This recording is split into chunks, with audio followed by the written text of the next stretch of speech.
ganas andamos. Hola, muy buenas tardes, bienvenidos a la presentación de Catedrales de Claudia Piñeiro. Gracias por estar el día de hoy con nosotros. Gracias también a Dolores Reyes por acompañarnos. Dolores, ¿cómo estás? Bienvenida. Muy contenta, muy emocionada de poder acompañar a Claudia y así. La verdad que es un libro excepcional que he leído un montón de veces y que tengo un honor enorme de poder estar presentando aquí para ustedes en la FIL. Gracias, muchas gracias, Dolores. Dolores, que si no han leído su novela Come Tierra, de verdad no se la pierdan porque es un trancazo. Y pues por supuesto está nuestra autora desde Argentina, Claudia Piñeiro, una más de las Sor Juanas de aquí de la FIL Guadalajara, premio Sor Juana con las Grietas de Jara, multipremiada premio Pepe Carvalho de obra negra. Recientemente esta novela, Catedrales, ganó el premio Dashiell Hammett en la Semana Negra de Gijón y muchos reconocimientos más. Y el día de hoy pues vamos a saber cuáles son los misterios que entrañaron la escritura de Catedrales. Claudia, te doy primero la bienvenida y después le dejamos la palabra a Dolores. Bueno, muchas gracias Mayra, muchas gracias Dolores, gracias a ustedes por acompañarnos.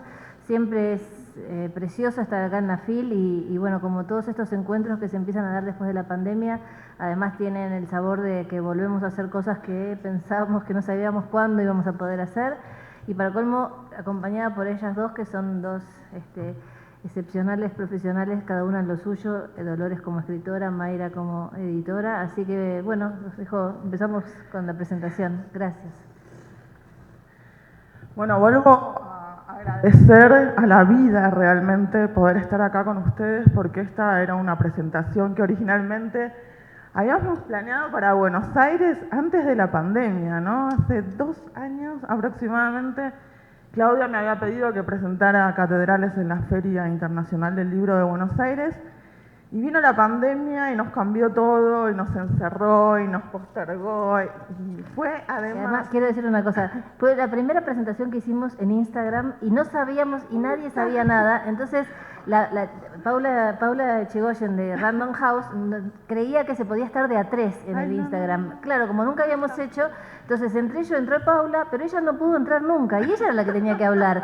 Entonces ella le pasaba por WhatsApp a la otra y la otra mostraba el WhatsApp y decía, Dolores Reyes dice tal cosa. O sea, pero bueno, después fuimos aprendiendo y nos fue saliendo mejor. Bueno, fue exactamente eso, ¿no? Y además el estrés, porque yo por supuesto quería estar y tampoco había hecho nunca un vivo de Instagram y pensaba que se podía efectivamente entrar tercera a un vivo, ¿no? Una cosa totalmente imposible, y mandaba preguntas y mandaba, ay no, fue muy gracioso. Y además la otra presentadora se agachaba y leía lo que yo decía, ¿no? Fue una cosa impresionante, ¿no? Después, desafortunadamente, nos volvimos habitués, pero por eso también siento que es una forma de revancha de la vida poder estar acá con ustedes para la presentación de Catedrales. A veces no hay mañana, reflexiona Lía, una de sus últimas noches con Ana. Sin embargo, pocos libros, pocas escrituras tan lanzadas hacia el futuro como Catedrales. Ese corte al futuro, al absoluto del tiempo, tiene como razón de ser la muerte de una mujer. Esa sensación absolutamente de que ya no hay mañana posible. Ponerle un título a un libro es uno de los momentos más difíciles de la escritura. Es elegir esa palabra que va a ser su carta de presentación, que van a poder evocar algo central de esa obra cada vez que se pronuncie ese nombre, ¿no? Apenas se zambulla uno en la tapa de Catedrales, bueno, hay algo muy oscuro, terrible, peligroso ahí para una nena sola, ¿no? Sentada mirando hacia el altar, en donde supuestamente hay una luz, ¿no? Pero todo ese aspecto intranquilizador ya está de alguna forma llamándonos, convocándonos, ¿no? Desde la tapa. Si tuviese que elegir solo un momento la vida de cualquier mujer que echa raíces profundas en nosotras y se desarrolla consumiendo todo lo que llega a afectar como un tumor maligno, ese elemento es el que aborda Claudia Piñeiro en Catedrales. Cualquiera de nosotras puede morir. Las mujeres somos distintas, Más allá de la diversidad de vidas, clases sociales, edades, religiones, educación, razas y, por qué no, suerte, hay un momento en común en la vida de todas nosotras, el instante en que descubrimos que te pueden violentar solo por ser mujer. He visto y veo también ahora a muchas chicas que se empiezan a tapar, a esconder su cuerpo como si fuese el lugar del pecado, usando buzos enormes, remeras que traten de ocultar, las formas de ese cuerpo que está cambiando. No hay como la adolescencia para cargar con un cuerpo peligroso. Algunas niñas descubren esto de pequeñas. Me acuerdo que para mí este descubrimiento tuvo que ver con un feminicidio central en la historia de Argentina, que fue el caso de María Soledad Morales. Un mensaje en el cuerpo de una chica que tenía en ese momento solamente 5 o 6 años más que yo, y que me obligaba a volver de la escuela todos los días corriendo hasta la casa de mi abuela para prender la televisión y ver qué le había pasado a María Soledad Morales. Desafortunadamente seguimos creciendo y seguimos encontrando una y otra vez mujeres violentadas. Ana, la hermana menor de la Sardá, en Catedrales, descubre la violencia hacia nuestros cuerpos de la misma manera en que Edipo encuentra a su padre en el cruce de un camino. Pero es Ana quien se hace cargo de la tragedia. Es siempre la niña de 17 años la que pone el cuerpo sacrificial. La cuestión es por qué, cómo se explica. Catedrales es también una novela que problematiza completamente la institución familiar, de principio hasta fin. Los actos permitidos y los prohibidos por las instituciones que legalizan una unión, la ley religiosa, la ley civil, colisionan con el resultado de sus mandamientos.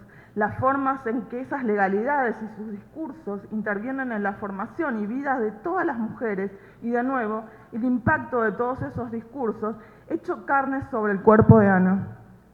Catedrales es una novela polifónica, 7 voces diferentes, que nos presentan desde el inicio el cuerpo enigma de Ana y su tratamiento brutal.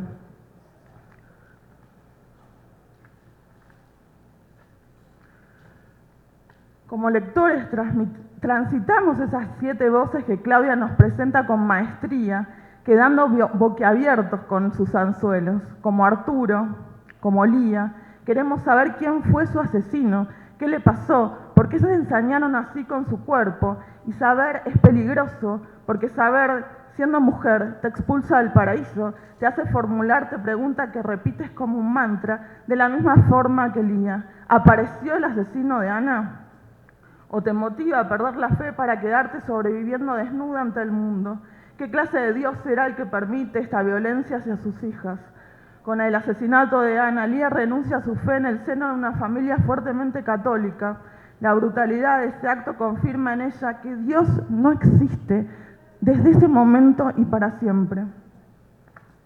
En la etapa de Catedrales vemos a una chica sola, sentada en esos bancos de madera de las iglesias, largos e interminables, que te dejan inmovilizada en el medio si se llenan de gente.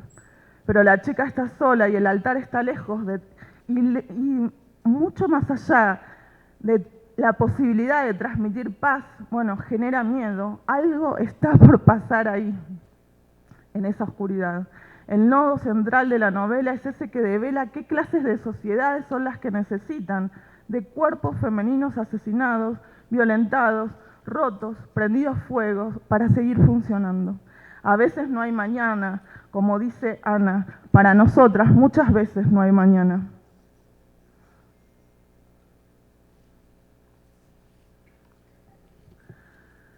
Para que la familia de Carmen y Julián, otra de las 2 voces que aparecen en esta novela, pueda consolidarse como tal, es necesario que Ana tenga que morir y los motivos de esa muerte deben ser borrados de su cuerpo. Catedrales explora paso a paso todo el discurso prolijamente fundamentado que posibilita la violencia hacia las mujeres, entendiendo que un cuerpo asesinado, mutilado y quemado no es nunca el resultado de un arrebato irracional. No es el loco, no es el antisocial, no es el que se apartó justamente de los preceptos de la sociedad el que violenta, sino que justamente es la sociedad y todo su discurso machista, ensañado con el cuerpo de las mujeres, el que está dando las herramientas simbólicas para que una niña termine muriendo. En la enorme cadena de acciones que terminan en ese descampado, y en Ana, la muchacha vital, convertida en piernas cortadas, en torso quemado, en cabeza como pieza final de un puzzle, no hay un mínimo acto azaroso. Todas las acciones contra ese cuerpo femenino se fundamentan en las piadosas enseñanzas de la Iglesia y de la ley del Estado, en sus permisos, en sus prohibiciones, en sus valores morales, en su superioridad frente a cualquier otro discurso y también en su poder. La ley sagrada de un Dios macho versus el cuerpo abyecto, culpable y pecaminoso de las mujeres, que son las que deben pagar con su vida una y otra vez. Catedrales es también la historia y la suerte de los buscadores, algo que a mí siempre me ha fascinado porque en todas nuestras sociedades latinoamericanas hemos crecido viendo justamente buscadores, algo que también me motiva muchas veces a escribir, ¿no? Hay personas que no se resignan nunca a no saber. Y ahí está la hermana Lía queriendo saber qué pasó con ese cuerpo de la hermana más de 30 años después. Bueno, es una novela también hacia esos buscadores, muchos de los cuales vemos que invierten hasta el último segundo de su vida en continuar buscando como un paso necesario para la justicia y para la memoria. Lía y Arturo, los que reclaman saber qué le sucedió a Ana, lo hacen reconociendo una ley que va más allá de las leyes organizadoras y rectoras de nuestra sociedad. Una ley que permite enterrar a todos nuestros muertos con un nombre y una lápida, a la manera en que reclamaba Antígona el cuerpo de su hermano muerto, a la manera en que reclaman las abuelas y las madres de Plaza de Mayo, las madres de Soacha, las madres buscadoras del norte de Mexicano, esta dignidad para todas sus mujeres asesinadas. Una ley que no invisibilice los feminicidios ni se olvide de nuestras muertas. Al hacerlo, ponen en jaque a la fundación y al sustento de la familia tradicional y habilitan para sí mismo y para Mateo ese hijo fugado por el horror, pero que a la vez porta las cartas de una esperanza nueva, a futuro, la búsqueda de nuevos vínculos basados en la elección, basados en el cariño, basados en relaciones mucho más saludables, nunca atravesadas por la violencia, ¿no? Una posibilidad de encuentro genuino y de afecto, bueno, que llega Mateo como portador de esas tres cartas, ¿no? Que le da Arturo, el padre de la Sardá antes de morir. Después del título de la novela viene el nombre de los personajes. Eso me pasó al menos a mí, ¿no? Sentía que había algo que me interpelaba desde el nombre, no solo de la novela, sino también desde los personajes, ¿no? Incluso con Carmen, que debe ser una de las villanas más cínicas que he visto en la historia de la literatura, ¿no? Una villana fría, absolutamente calculadora, que tiene la palabra, que es la portadora de la moral y que de alguna forma tiene la palabra como si fuese un arma, ¿no? Capaz de cortar incluso con, bueno, cualquier prurito a la hora de seguir adelante con sus finalidades. Pocas veces he visto una villana tan fría, calculadora y racionalmente fundamentada como Carmen. Al leer Catedrales pensé que Ana se llama también la maestra asesinada de mi novela, que recorre, por supuesto, las páginas una y otra vez de Cometierra. Esta observación por ahí egoísta o infantil se resignificó para mí, bueno, con una suerte de acción que hubo en Argentina hace un año o hace un año y medio, en donde había que poder, en el buscador de Google, bueno, encontraron a Ana, o encontraron a Dolores, o encontraron a Camila, o encontraron a Claudia, y ver qué aparecía en todas las opciones, ¿no? Y las opciones decían, encontraron a, no voy a decir nombres, muerta, asesinada, degollada, mutilada. La perfo o la acción era justamente poner esa frase en el buscador y sorprenderse, ¿no? Con lo que arrojan las búsquedas, ¿no? Siempre la búsqueda de una mujer y ese encontraron a, bueno, daba por resultado un una serie de acciones o participios que estaban dando cuenta de la violencia nuevamente hacia los cuerpos de las mujeres y hacia los cuerpos feminizados también. Bueno, la verdad es que yo nunca me animé a completar el desafío con mi propio nombre, ¿no? Pero me imagino cuál hubiese sido el resultado. Y sentir también que una y otra vez, bueno, ya ni siquiera nos alcanzan los nombres, ¿no? Se repiten tanto las acciones violentas hacia las mujeres que hay que individualizar porque, bueno, se repiten los nombres, ¿no? Como si se estuviesen amontonando un nombre arriba del otro, como se amontona un cuerpo arriba del otro sobre la tierra. Ya no nos alcanzan los nombres para nuestras chicas muertas. Ya no sabemos desde dónde va a venir el fuego que nos quema, el golpe que nos quiebra los huesos, la soga que nos ahorca, el disparo que nos pone fin. En estos días, bueno, en donde recién salimos del confinamiento hace apenas unos meses, ¿no? Y estamos tan deseosos de volver a encontrarnos como esta FIL nos está posibilitando en este momento. Queremos dejar, bueno, de alguna forma eso atrás, pero el confinamiento incluso vino a dar cuenta de cómo las mujeres éramos violentadas incluso más, ¿no? Estando adentro de nuestras casas, encerradas muchas veces con quienes nos violentan. Algo parecido pasa en catedrales. No quiero, bueno, estoy tratando de hacer como una suerte de ejercicio para no spoilearles, ¿no?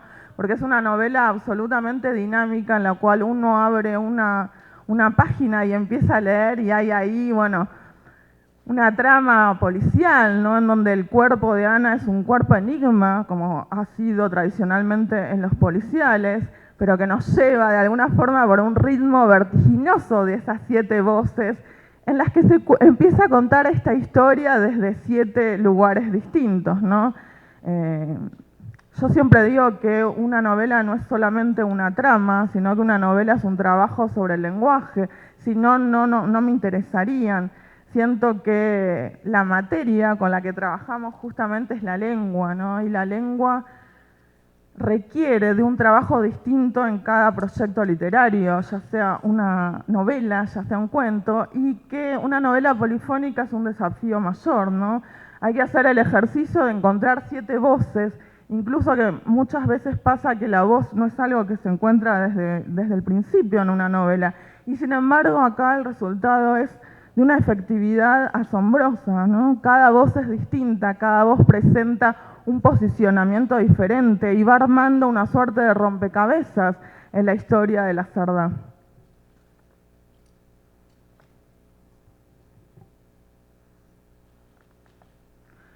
El resultado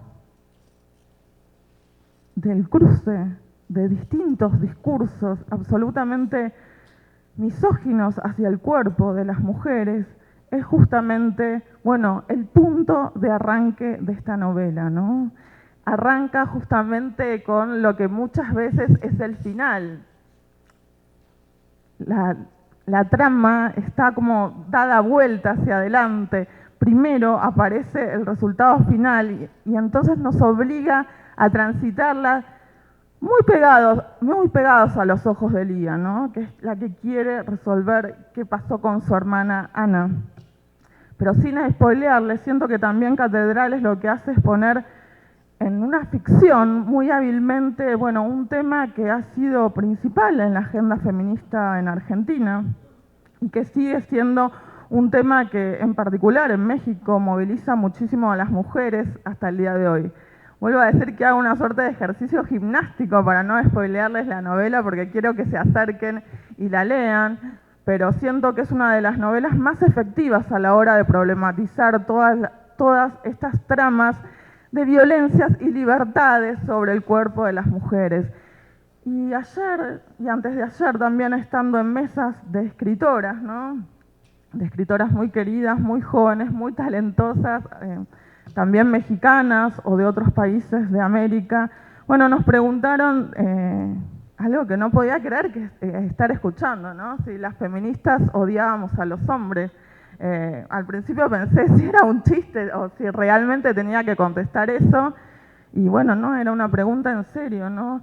Me da mucha risa porque Claudia recibe preguntas todavía más increíbles todo el tiempo en su correo, lo sé porque a veces, o en sus redes, lo sé porque a veces conversamos al respecto. Y Catedrales es un libro que tiene la respuesta dentro. Hay personajes que son masculinos y que son increíblemente hermosos, amorosos y que dan la pauta de la posibilidad del cambio. Mateo, Arturo, los que no abandonan, los que quieren empezar, bueno, a cambiar las formas de relacionarse y no abandonarse y de alguna forma elegirse, ¿no? Problematizar el vínculo y volver a elegirse, pero no desde el mandato, sino desde el cariño. Es un libro en ese sentido que deja una puerta abierta a cómo relacionarnos lejos de los mandatos heredados, que son los fundamentos más fuertes e inquebrantables a la hora de generar resentimientos, tristezas y violencias. Me parece que es un libro que aborda, bueno, también está Julián, ¿no? Pero aborda mucho más el tema de cómo son los personajes masculinos y cuáles son las encrucijadas a lo largo de su existencia y cómo se posicionan. Incluso de esas 7 voces, bueno, 4 son hombres, por eso digo que es un libro que de alguna forma está respondiendo a esa pregunta tan ridícula que tantas veces nos hacen. Bueno, espero que les haya resultado convincente mi exposición. Es un libro que es muy difícil de presentar justamente sin resolver o sin tirar pistas de los enigmas, así que, bueno, nada, espero que les haya gustado la presentación.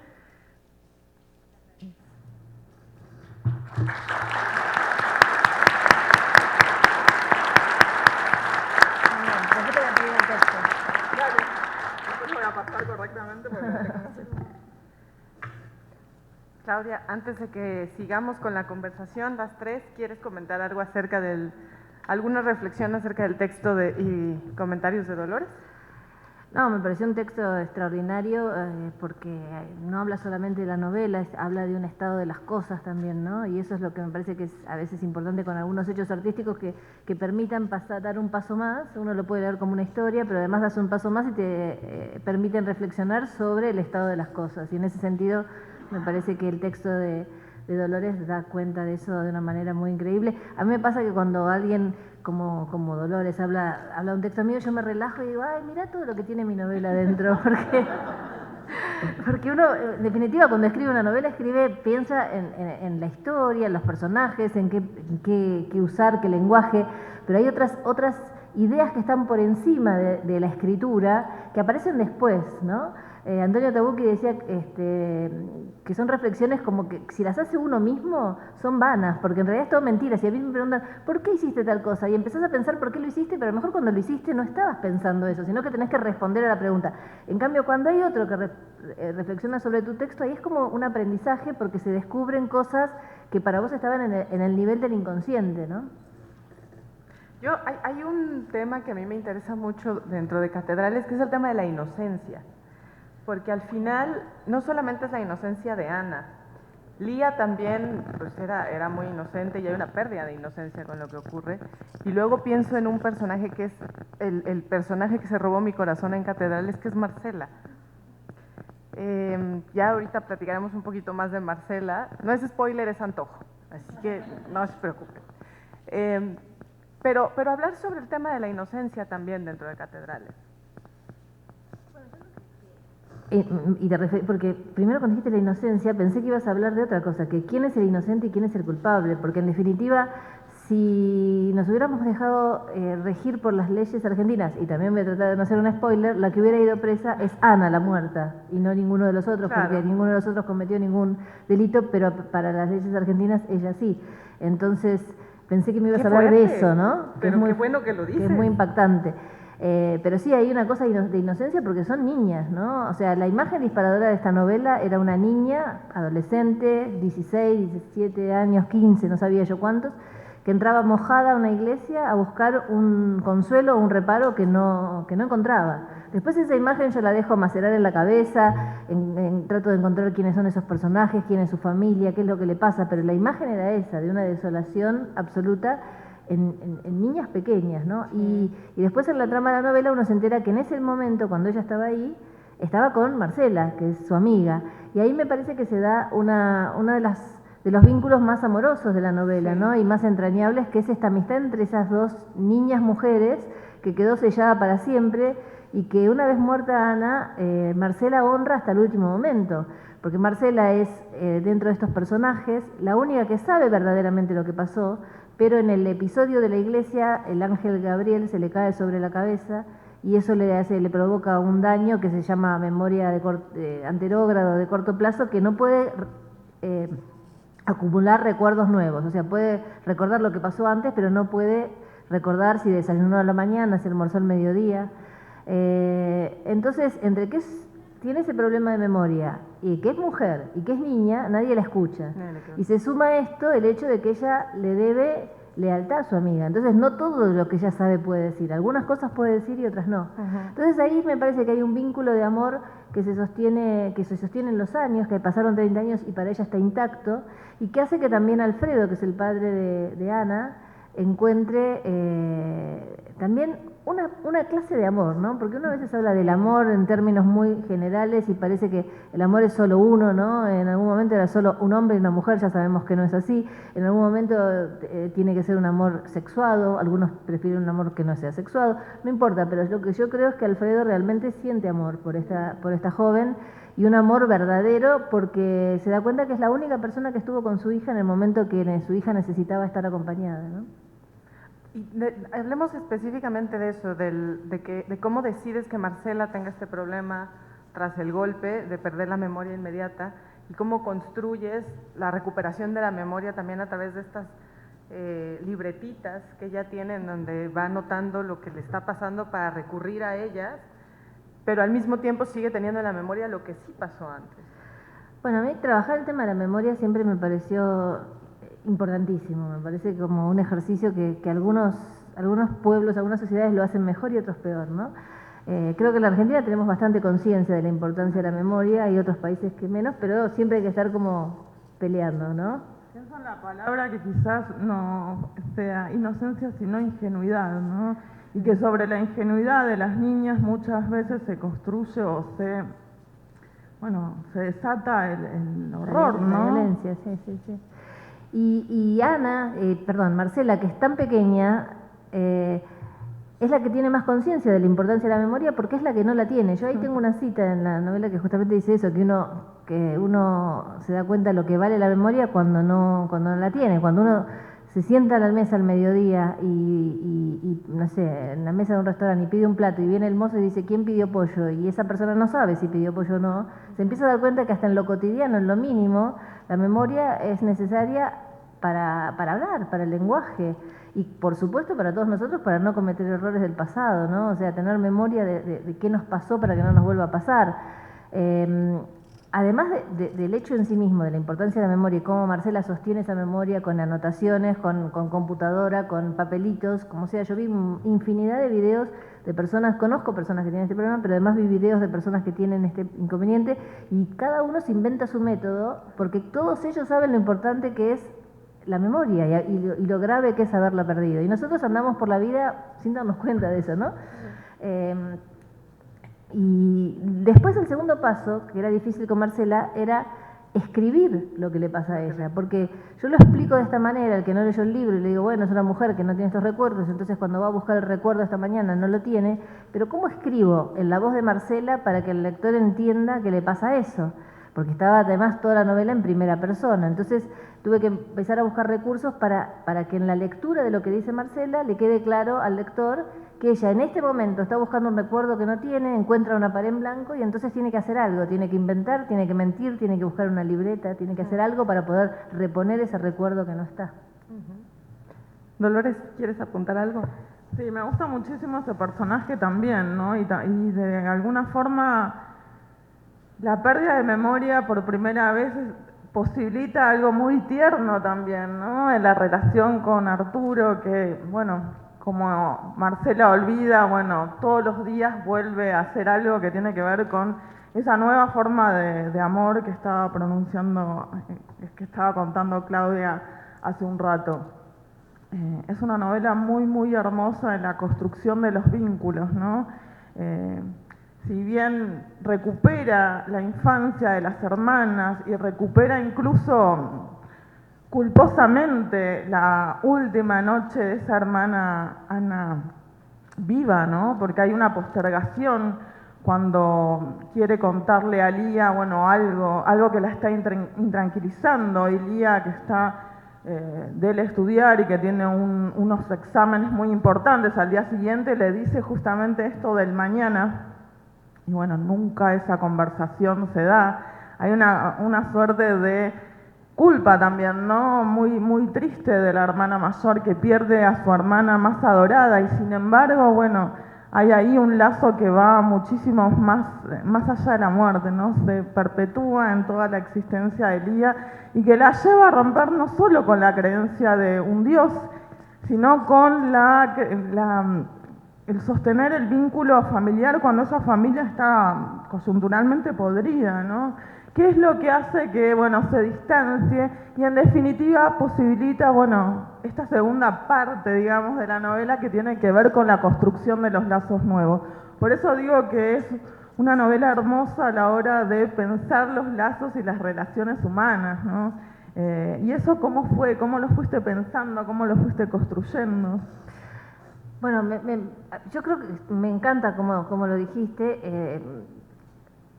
La novela trabaja sobre poner en tela de juicio algunos absolutos, ¿no? Algunos absolutos con los que fuimos criados siempre. Y hay dos absolutos que son muy absolutos, que son la religión y la familia, ¿no?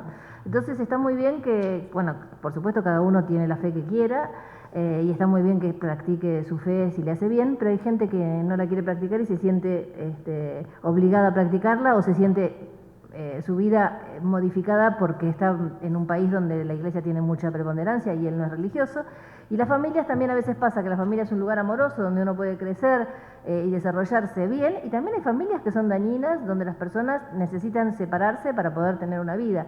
Entonces, si no se permite pensar esto, se condena a un niño, por ejemplo, que es abusado por su padre, a una niña que es golpeada por su padre, a una niña que su madre la maltrata. Nosotros ahora hace poco tuvimos el caso de un niño muy pequeño que su mamá y su novia lo mataron a golpes, un niño de 5 años.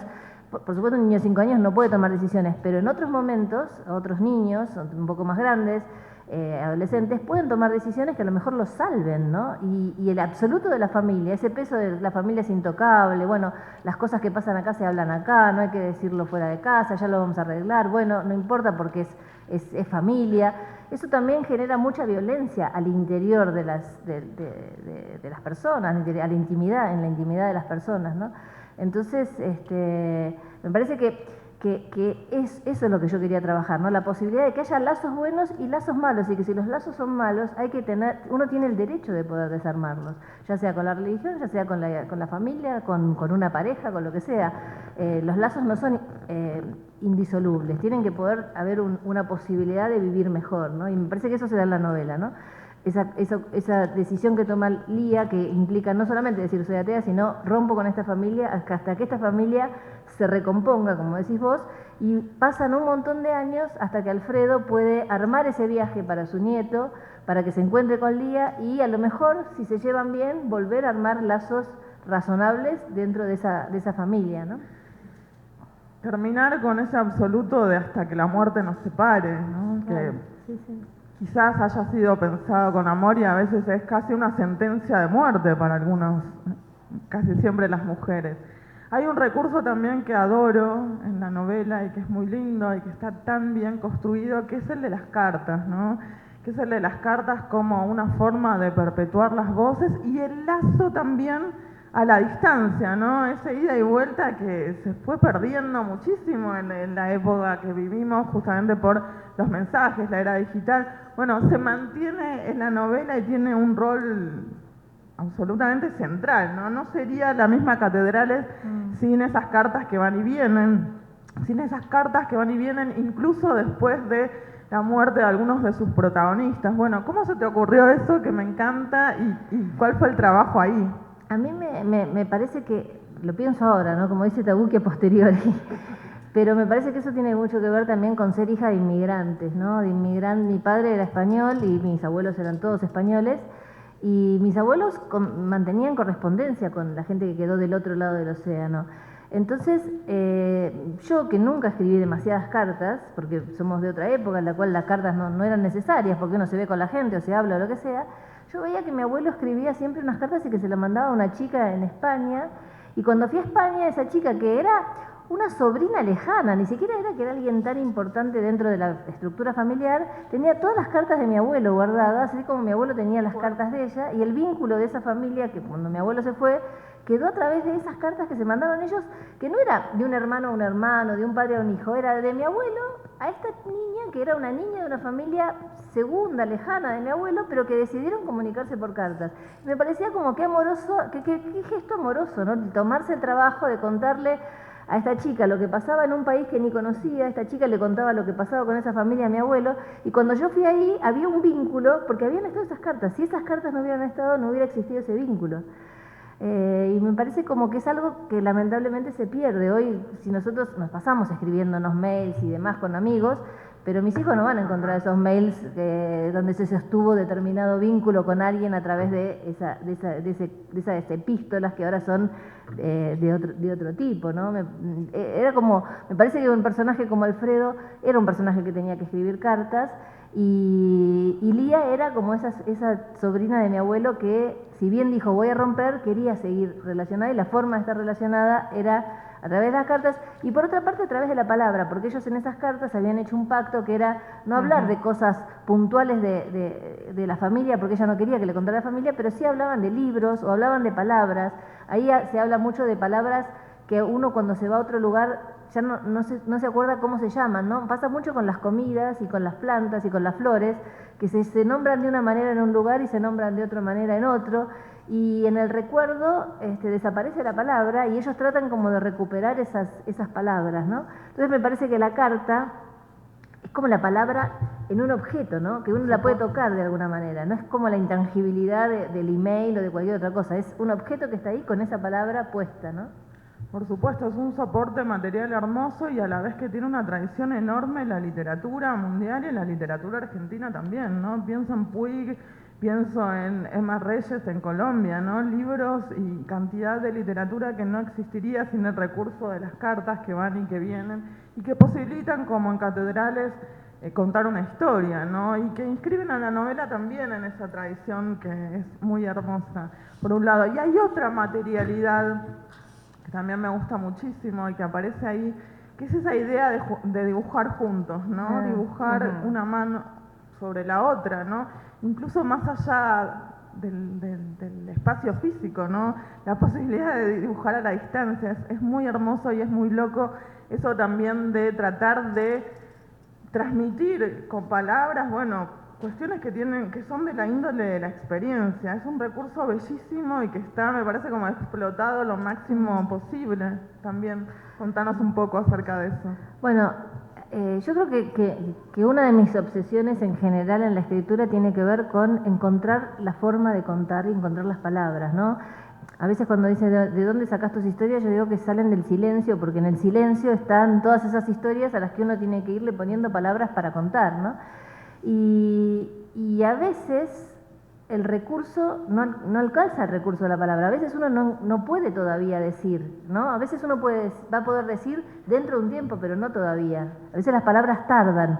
Entonces, este recurso que dice Dolores, de alguna manera es un homenaje a un cuento de Carver, y el título de la novela también es un homenaje al cuento de Carver, Catedral, que es un cuento en el cual una pareja invita a comer a su casa a un no vidente que es amigo de la mujer, y el marido está bastante molesto porque no tiene muchas ganas ni de atenderlo ni de nada, y finalmente la mujer se va a dormir y queda el no vidente con el marido de la mujer, y el no vidente le dice, ¿qué es una catedral? Explícame qué es una catedral. Y él no encuentra las palabras, o sea, no sabe cómo explicarle lo que es una catedral. Entonces el hombre le dice, bueno, si no encontrás las palabras, dibujémoslas juntos, poneme mi mano sobre tu mano y dibujala, y yo cuando la vayas dibujando voy a entender qué es una catedral. Y me pareció siempre como una metáfora hermosa de cómo poder decir cuando uno no encuentra las palabras. Está ese método y seguramente habrá muchos otros, también el abrazo o el llanto o habrá otras cuestiones, pero la palabra a veces es esquiva, a veces no aparece y entonces hay otras cuestiones que aparecen hasta que aparece finalmente la palabra. Y me parecía ese recurso lo usé como homenaje a Carver y además este abuelo con este nieto, el nieto estudia arquitectura y el abuelo, como hacen muchos los adultos, como hacemos nosotros con nuestros hijos también, tramposamente, queremos que hagan algo y no le decimos hace tal cosa, sino que vamos armando una situación, un entramado para que termine haciendo lo que queremos, si es que nos sale bien.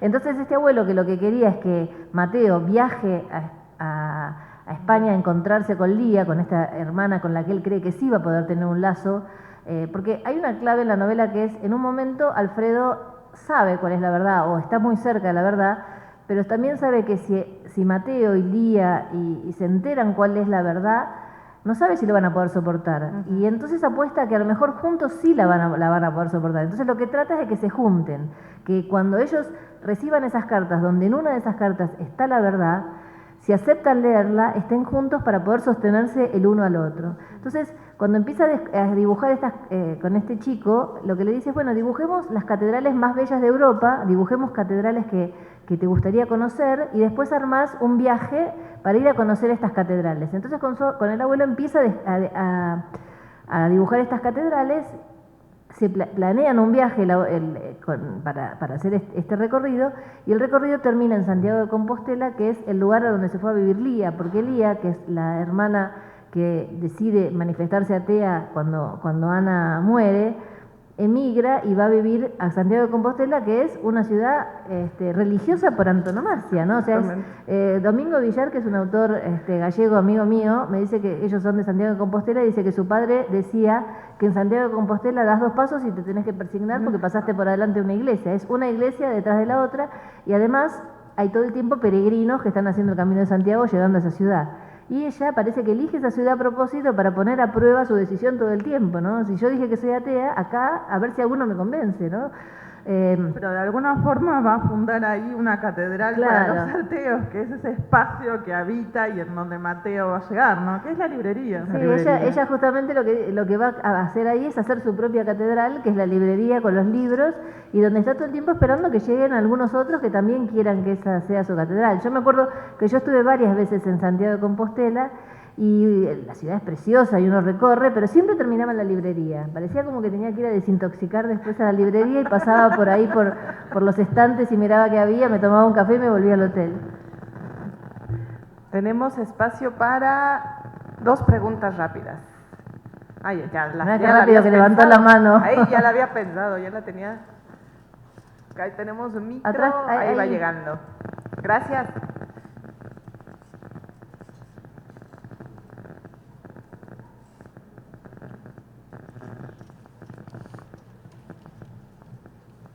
Gracias. Pregunta a Claudia y a Dolores. A Claudia, ¿cómo ha sido este cambio de rumbo en su vida después de recibir la formación de economista? ¿En qué momento pues decidió dedicarse de lleno a la escritura? ¿Y qué pasó también con la novela El secreto de las rubias? Si se publicó, ¿dónde se podría conocer el texto si es que existe tal? Y a Dolores quería preguntar, como dijeron rápido, así que rápido, ¿cómo le hace con 7 hijos y escribir y viajar? Nada más. Gracias. La estrella hoy es Claudia, no le voy a robar el tiempo. Pero yo en un momento iba a decir también. No, yo en realidad creo que la economía fue algo que se interpuso en un camino, ¿no? Yo nunca me había pensado escritora porque en mi familia no había artistas, no había escritores, entonces a veces uno le cuesta imaginarse que puede ser algo que ve lejano, ¿no? O sea, los escritores para mí estaban ahí arriba y yo me costaba pensar que yo podía ser escritora. Cuando terminé la escuela secundaria yo quería estudiar sociología y en ese momento la dictadura militar en la Argentina cerró las carreras en la universidad pública, las carreras humanísticas, filosofía, sociología, literatura, etcétera. Entonces había que elegir entre lo que quedaba y una de las cosas que quedaba era economía. Mi papá y mi mamá los dos habían empezado a estudiar ciencias económicas y no habían terminado, y a veces esas cosas también, sin que uno quiera, se imponen familiarmente. Mi hermano también estudió economía, parece como que uno va a completar aquello, pero tengo un hijo sociólogo, así que a mí también me completaron. Y entonces, bueno, empecé a estudiar economía por eso, pero siempre... Yo era bachiller, o sea que yo venía de una escuela, lo que usted llama preparatoria, donde no tenía contabilidad, no tenía nada de economía, y al principio era como, ¿qué es esto? Pero a mí me encanta estudiar, soy muy estudiosa, así que la carrera la hice bien, me recibí con muy buen promedio, conseguí muy buen trabajo, y un día estaba trabajando en una empresa de auditoría, pero siempre con esta cosa de, bueno, yo quiero escribir, pero era algo paralelo, o sea, yo tengo que trabajar y quiero escribir. Entonces iba a talleres literarios, me formaba, pero bueno, tenía que trabajar. Y este trabajo de contadora era de muchísimas horas, el que yo tenía que viajar a San Pablo a una auditoría de motores, tuercas y tornillos, una cosa aburridísima, que yo iba con una depresión total porque yo quería estar escribiendo en mi casa, y tenía un diario, estaba leyendo, que se llama Ámbito Financiero, porque es el diario que leen los contadores, ¿no? Ámbito Financiero. Y veo un recorte así chiquitito en el diario que dice Editorial Tusquet, concurso de novela, y dije, bueno, cuando vuelvo a Buenos Aires me pido una licencia, me voy a este concurso. Y bueno, cuando fui, me pongo a escribir una novela para este concurso. Entonces hice eso, pero en ese momento no era como ahora, que uno busca las bases de un concurso y rápidamente sabe cuántas páginas, etcétera, sino que tenía que ir hasta donde quedaba la editorial, que era lejísimos. Cuando voy, me entero que es el concurso de la sonrisa vertical, que es un concurso de literatura erótica, que uno de los ganadores fue de Almudena Grandes con Las ciudades de Lulú, y que dio muy buena literatura erótica durante muchísimos años, pero yo ya estaba escribiendo una novela que me acababa de enterar que tenía que ser erótica. Entonces empecé a buscar todos los libros de autores de literatura erótica buenos que había, que eran Anaïs Nin, Henry Miller, Baudelaire, que no es de literatura erótica, pero que era una poeta muy sensual, etcétera. Y entonces yo lo que necesitaba era cumplir mi objetivo. No era que yo pensara que con eso iba a ganar un premio ni nada, pero por lo menos ese objetivo de decir, termino esta novela y la mando a un concurso. Entonces hice eso, lo mandé al concurso, y un día me llega por correo una tarjeta que me invita a la fiesta de premiación, porque era una de las 10 finalistas. Esa novela es la que decís vos, El secreto de las rubias. No fui a la fiesta porque era en Barcelona y el pasaje no me lo mandaban, era solo la tarjeta que me invitaban a la fiesta. Pero para mí fue un hecho fundacional, porque fue la primera vez que un espejo me devolvió poderme pensar escritora, en el sentido, bueno, pero entonces si yo me esfuerzo, si sigo yendo a talleres literarios, si sigo estudiando, si sigo leyendo, porque básicamente para poder escribir hay que leer, a lo mejor un día puedo ser escritora. Fue el primer espejo. Y con respecto a dónde se puede publicar, nunca la publiqué. Está hecha en un sistema de computación. Yo uso computadora justamente porque vengo de ciencias económicas, de cuando nadie usaba computadora, y era un sistema de escritura que ya los disquetes no sirven, o sea, tendría que retipearla todo de nuevo. Pienso que debe estar mal escrita, por más que haya sido finalista, porque es lo primero que escribí, no lo revisó nadie, etcétera. Y yo siempre hago el chiste en mi casa, que como vieron que los escritores tienen viudas que cada tanto abren un cajón y encuentran un manuscrito, mis hijos van a tener que decidir qué hacen con la novela erótica de la mamá, si la publican o no la publican.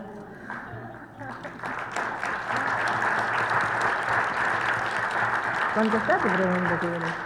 Bueno, voy a ser muy breve. Siempre me levanto a las 4 o 5 de la mañana todos los días y escribo 2, 3 horas, o sea, robo horas a mi sueño, pero más allá de eso, cuando salió la novela, una de las primeras personas súper generosas que me dio un espacio, que tenía programas de radio, además de escribir, fue Claudia Piñeiro, ¿no? Y para mí en ese momento fue como un gesto inconmensurable, ¿no? Que una escritora de su talla, de su trayectoria, de su reconocimiento, se dignase a invitar a una persona que recién empezaba, ¿no? Con una primera novela. Y entonces me siento también muy contenta de poder acompañarla ahora yo a ella. Yo quiero decir dos cosas. Primero, nosotras dos que estamos acá juntas, permanentemente somos interrumpidas por nuestros hijos, permanentemente. Solo lo sabemos nosotras dos porque nos da vergüenza que el resto se entere. Pero ella, por ejemplo, hablando con Laura Niembro y otra gente de la FIL, yo vi que le mandaba una pizza a los hijos, porque los hijos le mandaban un mensaje que decía, no tenemos para comer y no sé qué pasó con lo que teníamos, qué sé yo. Entonces ella desde acá, desde Guadalajara, y con Laura Niembro enfrente, hizo así y mandó una pizza. Entonces es importante porque las mujeres seguimos haciendo esas cosas, estamos totalmente fraccionadas y nadie nos va a interrumpir. Lo que sí está bueno es que nadie nos va a interrumpir estar acá tampoco, porque antes mandábamos la pizza y nos quedábamos en casa porque pensábamos no podemos hacer esto otro. Ahora nos reventamos, pero hacemos todo como podemos y va saliendo. No quiero dejar que se vayan antes de decirle que les súper recomiendo que lean Come Tierra de Dolores Reyes. Es una novela extraordinaria, no en vano tuvo el éxito que tuvo. Es su primera novela y en cuanto salió fue éxito en todas partes, éxito de crítica, éxito con los lectores, traducida a un montón de idiomas, comprada para hacer películas, porque realmente cuenta algo que es impresionante. Es una chica muy del conurbano, muy de las afueras de Buenos Aires, que tiene una vida particular, bastante complicada, ¿no? Una familia complicada en el sentido de que no hay padres presentes y demás. Y ella vive ahí con su hermano y descubre que puede saber qué le pasó a mujeres muertas que ya no tienen voz comiendo tierra. Ella come tierra de donde aparece el cadáver, no sé si le estoy contando mal, ¿no? Pero donde aparece el cadáver, y a partir de eso es como un medium que ve qué le pasó a esa chica. Entonces es muy impresionante en el cuento, en la novela de ella, leer esta historia, pero además es muy impresionante lo que le pasa a la gente con esta historia, porque hay gente que la llama a Dolores para preguntarle si es cierto que se puede hacer eso y si ella hace eso. Y eso, más allá de que nos pueda causar gracia, eso indica la soledad de las personas ante estas situaciones, los solos que estamos, cómo confiamos tan poco en la justicia, lamentablemente, y creemos que a lo mejor una persona que escribe ficción y que inventó esta historia es capaz de decirle eso que la justicia, la policía, los jueces, etcétera, no le pueden decir, ¿no? Así que creo que es un libro realmente necesario y que vale muchísimo la pena que lean. Bueno, a eso me refería con la enorme generosidad de Claudia, y por otro lado, bueno, esta soledad de los buscadores, ¿no? Que se ven de uno y otro lado del océano en Lía y Arturo en Catedrales. Vuelvo a recomendar yo también que lean esta novela, que moviliza muchísimo, que sensibiliza, que es una experiencia de lectura transformadora, que uno sale de esta lectura, bueno, repensando un montón de cuestiones, ¿no? Y eso es también un valor que tiene la literatura, no solo el presentarnos una historia y unas voces tremendas que nos seducen, que nos enganchan, ¿no? Hay un anzuelo increíble en cada una de las voces, pero que también es una experiencia transformadora la lectura de Catedrales. Así que cierro mi parte recomendándola de nuevo. Muchísimas gracias, gracias a todos ustedes, gracias a Dolores Reyes, gracias a Claudia Piñeiro, un aplauso para ellas, por favor. Y a Mayra.